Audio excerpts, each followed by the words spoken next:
प्रिय साथियों नमस्कार। हमारी YouTube चैनल में आपका स्वागत है। आज से हम आपकी सेवा में शीर्षक विश्व के सबसे बड़े, महानतम एवं जीवंत लोकतंत्र का भंडाफोड़ शीर्षक से यह 3 भागों वाली वीडियो सीरीज आपके सेवा में प्रस्तुत कर रहे हैं।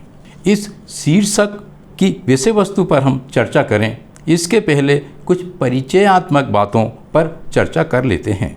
पहली बात तो यह है कि हमारे जो प्रस्तुतिकरण होते हैं वे विशुद्ध रूप से अकादमीय व तकनीकी स्वरूप के होते हैं, जिनमें हम मौलिक बातों पर चर्चा करते हैं। अतः इसके लिए हम एक आलेख तैयार कर उसे सीधे पढ़कर आपकी सेवा में प्रस्तुत करते हैं। इस प्रकार हमारे जो प्रस्तुतिकरण होते हैं वे इन दिनों जो प्रचलन है उसके मान से कुछ कम आकर्षक लगते हैं, लेकिन इसका लाभ ये होता है कि हम कम से कम समय में अधिक से अधिक तथ्यों एवं जानकारियों को आपके सामने प्रस्तुत कर पाते हैं। जबकि आपने दीगर चैनलों में, खासकर मुख्य धारा के कथित राष्ट्रीय चैनलों में देखा होगा कि एक ही बात को तरह तरह से घुमा फिराकर कई बार दोहराया जाता है। अतः अगर आपको हमारे प्रस्तुतिकरण की यह शैली पसंद नहीं आती है तो हम इसके लिए क्षमा चाहते हैं, तथापि निवेदन करते हैं कि हमारे द्वारा प्रस्तुत तथ्यों पर ध्यान देने का कष्ट करें। वीडियो सीरीज की पृष्ठभूमि में दूसरी बात यह है कि हम अक्सर कहा करते हैं कि भारत का जो शासक वर्ग है वो विश्व का सबसे चतुर, चालाक एवं छद्मवेशी है। उसका सदा से ही इतिहास रहा है कि वह झूठ एवं आडंबर का ऐसा जाल बिछाता है कि पूरा विश्व उसके झांसे में फंस जाता है।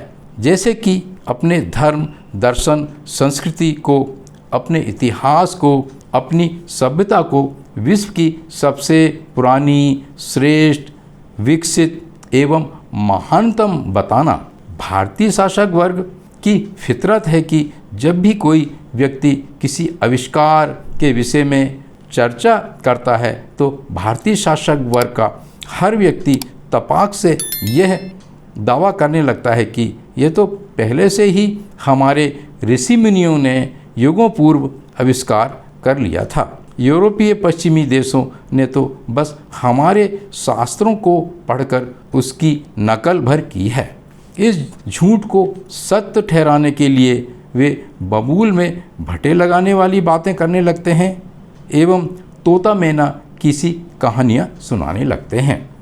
भारतीय शासक वर्ग की बहुत ही पुरानी एवं ऐतिहासिक बीमारी यह रही है कि वो बहुत ही ज़्यादा श्रेष्ठता की भावना, जिसे अंग्रेजी में सुपीरियरिटी कॉम्प्लेक्स कहते हैं, से ग्रस्त रहता है। इस झूठी श्रेष्ठता की भावना की बीमारी के कारण ही भारतीय शासक वर्ग का हारों का इतिहास रहा है। इसी की वजह से भारत शताब्दियों तक गुलाम रहा। इतिहास में ऐसे अनेक संदर्भ या वर्णन मिल जाते हैं जिनसे पता चलता है कि जब कोई विदेशी यात्री या व्यापारी भारतीय शासक वर्ग को एवं उनके सलाहकारों, पुरोहितों को यह बताता था कि फला फला देश, क्षेत्र, सभ्यता में तो बहुत तरक्की की है, तो यह मंडली उसका मजाक उड़ाकर कहती थी कि हमसे श्रेष्ठ, विकसित एवं ताकतवर संसार में कोई हो ही नहीं सकता। भारतीय शासक वर्ग की झूठी श्रेष्ठता एवं प्रशंसा के अच्छे नमूने आपको अनेक फिल्मी गानों में मिल जाएंगे, जिन्हें वो देशभक्ति, पैट्रियोटिज्म के गीतों की श्रेणी में रखता है। उदाहरण के लिए फिल्म सिकंदर आजम का गीत ए माँ तेरे बच्चे कई करोड़, राज कपूर की फिल्म जिस देश में गंगा बहती है का हम उस देश के वासी हैं, तथा मनोज कुमार की एक प्रसिद्ध फिल्म का गीत मेरे देश की धरती सोना उगले इत्यादि इत्यादि।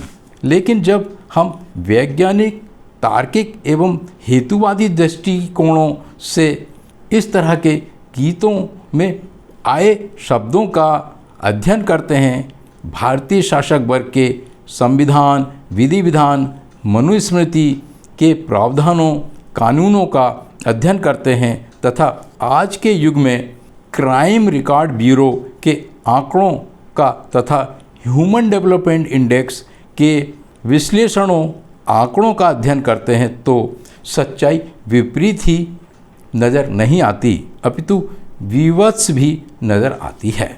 विश्व से भिन्न भारतीय शासक वर्ग की ये विशेषता भी रही है कि वो मानव जीवन की हर गतिविधियों पर, समाज की सोच विचारधारा पर एकाधिकार एवं नियंत्रण रखता है।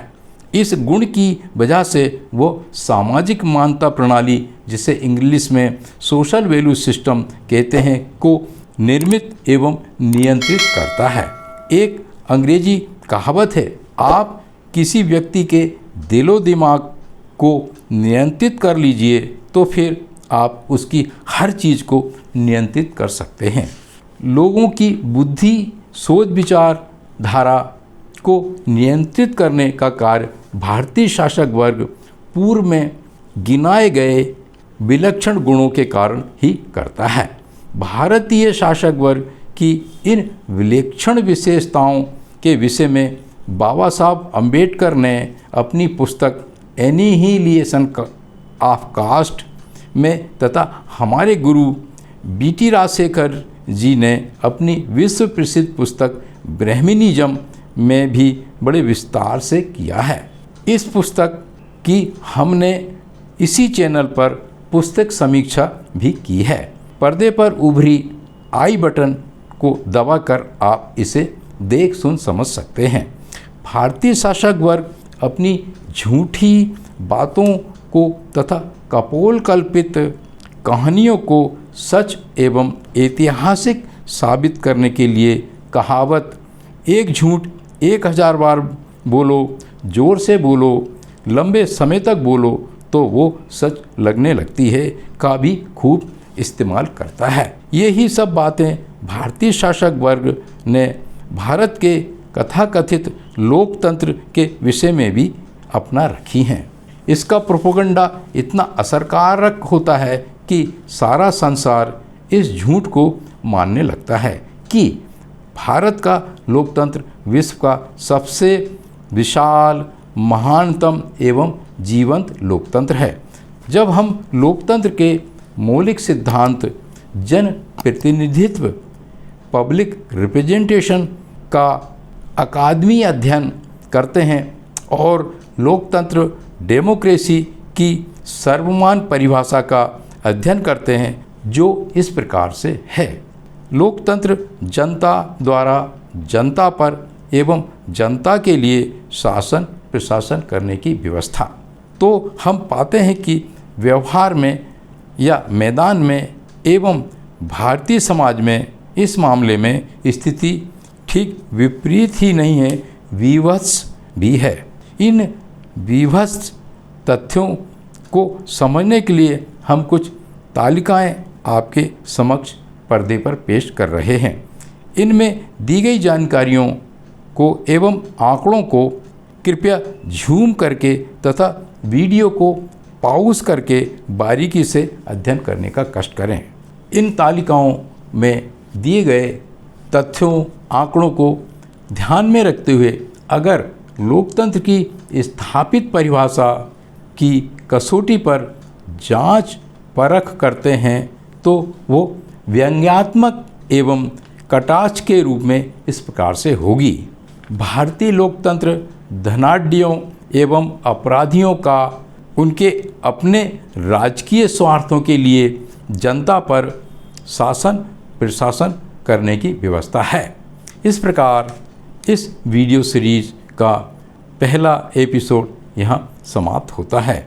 अगर आपको ऐसा लगता है कि आपके ज्ञान में कुछ वृद्धि हुई है तो हमारी इस चैनल को सब्सक्राइब करने, वीडियो लाइक करने एवं अधिक से अधिक शेयर करने का कष्ट करें। हमारे साथ बने रहने और पूरा वीडियो देखने के लिए बहुत बहुत धन्यवाद। पुनः नमस्कार।